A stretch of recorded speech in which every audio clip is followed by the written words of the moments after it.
Esplode il terremoto politico. Epicentro il quartiere di San Pio X, dove la notizia che starebbe per nascere una nuova moschea fa clamore. Non tanto perché nella galleria commerciale potrebbe arrivare un'associazione culturale islamica, quanto per il giro di fedeli che un'eventuale nuova moschea richiamerebbe in un quartiere già difficile, dove commercianti e residenti chiedono più controlli. Alle 5 del pomeriggio ci sono persone che si mettono qui di nascosto e che si aggregano con altre e si scambiano qualcosa. Io di sicuro non vengo fuori a guardare, però le facce che frequentano questo luogo e questo angolino non sono del tutto rassicuranti. C'è veramente tanto bisogno di controllo, anche di notte, perché i furti sono continui. Potrebbe essere anche un effetto contrario, cioè più controlli avendo una moschea in zona, che per adesso in questa zona è abbastanza latente il controllo.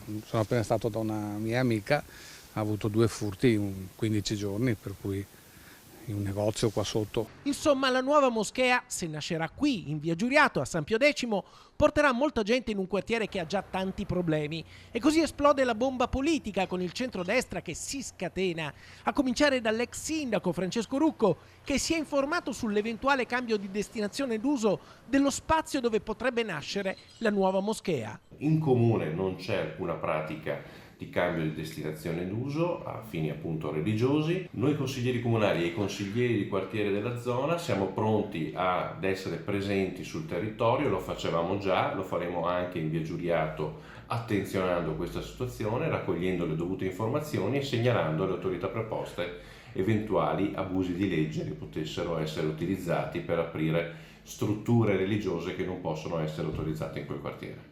Anche la Lega sposa le preoccupazioni di San Pio X e il capogruppo in Consiglio Comunale Jacopo Maltauro chiede al Comune di verificare che ci siano le condizioni perché una moschea possa essere compatibile con i problemi che ha già il quartiere.